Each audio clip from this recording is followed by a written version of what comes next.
Ladies and gentlemen, hey, hi, how you doing? Welcome back to the channel. Thank you so much for stopping by. The Warzone 2 meta this year, just the Warzone meta as it's known now since that 2.0 didn't really go over all that well, has been odd compared to, when you look back at Warzone 1, and we had very defined metas for basically every single era. MW 2019, the Grau, the Car, the MP5, the AMAX. Cold War had the FFAR, it had the MAC-10, it had the Swiss. Vanguard had the Automaton, the Marco, the Blixen, the PTRS even at one point. Warzone 2 is a little bit different. Sure, we've had a few standout weapons. The Cronin Squall has been a top tier option for some time. The RPK was pretty nuts when the game first dropped. The weapons in this game, they feel diverse, and there definitely is a very open meta as of right now. There's a lot of different options you can use. However, the meta in and of itself is kind of broken in various different ways and kind of awkward in various different ways, I feel like is a solid way to put it. So I wanted to basically expand on that a bit here today, offer maybe some solutions and explain why it is that things feel so strange this time around. As we get into the details, if you enjoy the video, do me a favor, drop a like on it, would be really appreciated. And if you guys are new here, you want to guarantee you are up to date with everything going on in COD on a daily basis, whether it's news, updates, patch notes, meta breakdowns, this is the place to be. So feel free to hit that subscribe button and turn on your post notifications. Now, the first big flaw with the meta this year and with weapons in general this year is actually something that I've repeatedly expressed my disappointment in throughout the year, and that is the lack of detailed statistics regarding the weapons, both in-game and out of game as well. Obviously, when you look in-game at the Gunsmith menu, whether you're in multiplayer or Warzone or DMZ, you're gonna have your general pro and con layouts. This weapon adds in better damage and better velocity and better control and better pizza. And this weapon decreases your ADS speed and your stability. And this attachment increases your ADS speed but hurts your sway. Those are all great, and like you can get a general understanding of what any given attachment is going to do, but you don't get the specifics. Instead, you get those dumb little bars on the menu that are in no way, shape, or form accurate whatsoever to your range or your control or your damage, so on and so forth. Those bars mean absolutely nothing, and that's been proven time and time again. You'd be really informed if you could see, okay, this attachment changes the ADS speed from 225 milliseconds to 195 milliseconds, or this extends the first damage range from 27 meters to 32 meters, or something like that. But unfortunately, we don't have those statistics in game. That's a big problem and a lack of transparency. You then go out of game, and within our patch note updates and our meta breakdowns, we have all sorts of weapon buffs and weapon nerfs, where they say we adjusted the damage on the TAC-56, or we increased the range on the Razorback. But we don't get the specifics there either, like what we had back in Warzone 1, where we got the exact damage values, decrease the headshot multiplier on the MAC-10 from 1.10 to 1.07, and we'd have the information there right away. We could say, okay, this is a very insignificant nerf, and it's just meant to balance it out on something that was maybe a little bit too overpowered, or this was a drastic nerf. They've now torn this weapon down and really nerfed it into the ground.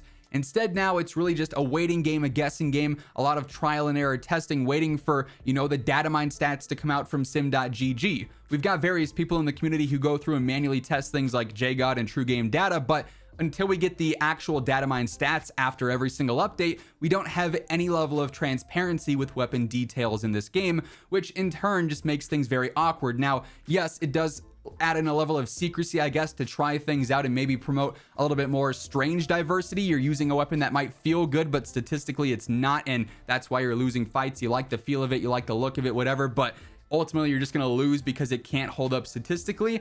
That's something that's being shrouded on a level for, I'm not really sure what reason, because we've had transparency in the past and they've taken it away. However, that's not really where the meta problems stop this year, in my opinion. I got a few different details of various things that I've kind of observed throughout the year that are just a little quirky and a little odd to me. This year, in comparison to Warzone 1, doesn't have really any drastic weapon shifts. And what I mean by that is that when we see these weapon updates and they buff and nerf various different things, it's always, for the most part, very minuscule changes. They're buffing or nerfing things by 1 damage or by 2 meters or a headshot multiplier that's going to make it so that you need 1 extra shot to kill. if you're hitting that certain part of the body. Super niche, super specific changes like that. And ultimately what this has translated to in game is that we have the same top tier guns season after season after season, which in one way is good for diversity. In another way is incredibly monotonous and gets very stale very quickly. That's why we see these new seasonal updates drop and it's like, okay, hype for the new season, big meta update, a couple of new guns, we're gonna see some changes. Oh, they barely touched this gun. Yes, these other weapons are decent, but I'm already super familiar with this gun and it's barely even worse or is an insignificant change. I might as well just keep using it. And that's why we've seen things like the RPK stand the test of time. The Cronin Squall see 4 or 5 nerfs now and never actually be knocked out of the top tier rotation for the meta. Weapons that are not that great like the Bass P that have taken 6 or 7 different updates to actually become competitive now. We're not seeing any drastic changes. They're not nerfing weapons into the ground, which in some ways is a good thing, but they're also not nerfing them enough to promote an active and healthy and ever-changing meta. Instead, it becomes very stagnant and, like I said, very monotonous over time, where it's like, okay, yeah, the Tempest Razorback is decent, but I can also just keep using this battle rifle, which is incredibly broken, or this LMG over range, which is incredibly, consistent still, even after it's been nerfed 2 or 3 times. So it's very strange that Warzone 1, if a weapon was in the meta for too long, they hard nerfed it, the damage was dropped down significantly, at least for a while, so that the meta would change and feel a bit more fresh. This year, it is very minuscule, very minor changes that lead to a lot of weapons all just feeling mediocre and no real 1 or 2 weapons feeling that great, which again, good for diversity, but not great for keeping gameplay actually feeling fresh, because it just comes back to what you're familiar with. And if you've been using a weapon that was top tier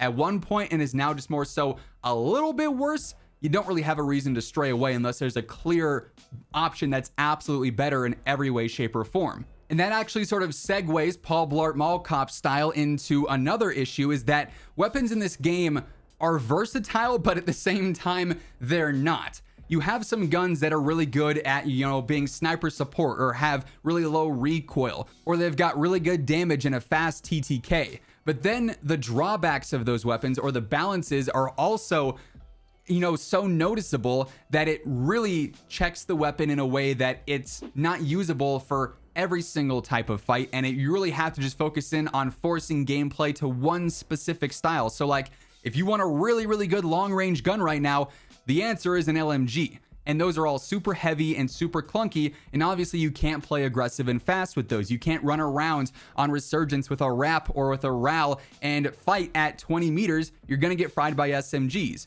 If you want to use an SMG, the damage drop-offs all happen at about 10 to 15 meters, and they drop off significantly. So if you want something better in the mid-range, you've got to use a rifle, but then are you doubling up on the rifle ammo? Are you using a rifle and a sniper? And then you really lack, the consistency in the super close range. It just creates an awkward situation where a lot of weapons in this game are only meant for one style of play, and you have to then approach an entire match just, going after that one style of play, or you're gonna put yourself at a disadvantage. A lot of guns in this game have a slower TTK but super low recoil, so they're easy to use. But if someone wants to use that faster TTK gun, they're going to be able to, play the mid-range a little bit better, but it's going to have more recoil or a really bad damage per mag. The speed builds in this game oftentimes have a lot of drawbacks because the visual recoil and the patterns being a little bit RNG with the sway here and there. It's a handful of strange cons that really favor specific styles of gameplay and not a lot of versatility and